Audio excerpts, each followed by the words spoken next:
Olá, meu nome é Rafaela, tenho 28 anos, sou aluna da Univesp, estou cursando Pedagogia no primeiro semestre.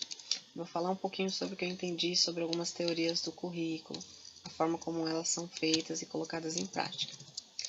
Na abordagem do ciclo de políticas de Steven Bauer e Richard Bowen, tentaram caracterizar o processo que era introduzido, constituído por 3 facetas ou arenas: política proposta, política de fato e a política de uso.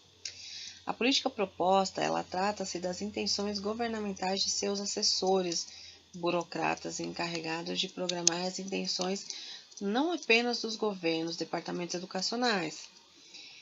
A política de fato são as bases iniciais que dão forma constituída por textos políticos e legislativo, onde são colocados em prática.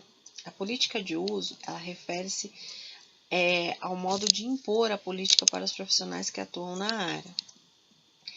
Logo em seguida, eles rompem com essa formulação devido à complexidade desses documentos, da linguagem que era usada naqueles documentos. E havia uma disputa de influências no processo pelas 3 facetas, que se opunham ao modo que eles tinham intenções de representar. Os autores indicam a formação do discurso e a interpretação ativa dos profissionais que atuam na implementação do contexto político, identificando determinados processos como residência, acomodações, subterfúgios, compromissos nas áreas práticas. Propuseram um ciclo contínuo de 3 contextos principais: o contexto de influência, algo que era adicionado para fora da sala de aula, para o mundo, pela sociedade, uma criação mais ampla.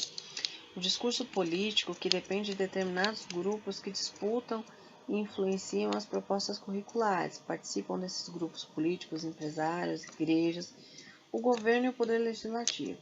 O contexto de produção entre a sala de aula e o contexto de influência é um momento em que os produtores do currículo se reúnem e produzem um texto, onde são influenciados pela sociedade.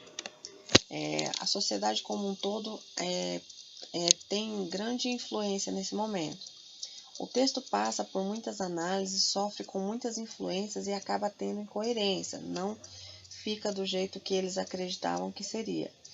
O contexto de prática, como participa do cotidiano, como os diretores, secretários, implementam um contexto, a forma deles interpretarem o documento, e os professores são quem criam o currículo, porque é eles quem interpretam e nem sempre como está escrito no documento. Então, às vezes eles leem um documento e não conseguem colocar em prática, cada um interpreta de um jeito.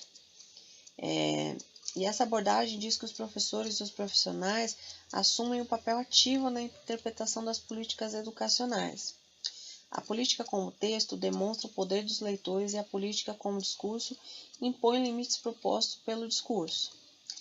Nesse contexto, a abordagem está explícita no papel dos professores, profissionais da área, na atuação e implementação do contexto de políticas educacionais, que essas políticas deviam ser apenas um ponto de partida, e que são os professores quem vivenciam ela, cada um a seu modo, e que outros contextos, como o ciclo de políticas, identificam como atividades sociais e políticas públicas são necessárias nas desigualdades criadas e produzidas pela política investigada. Essas abordagens especialmente determinam o papel da macroinfluência nos profissionais que atuam no nível micro. O que o Estado não se assemelha é o sinônimo de governo, que não se assemelha a um sinônimo de governo. Portanto, é explícito que determinados grupos trabalham na criação do conteúdo de políticas educacionais. Nesse meio tem o conteúdo de produção, que são aqueles que põem em prática. Então, muitas vezes, o que está no documento das políticas educacionais não é o que é colocado em prática. Muitas vezes o professor, cada um interpreta a seu modo e ele põe em prática dessa maneira. De alguma forma eles tentam seguir, mas são eles quem devem formular isso, porque são eles quem vão colocar em prática. Obrigada. Tchau, tchau.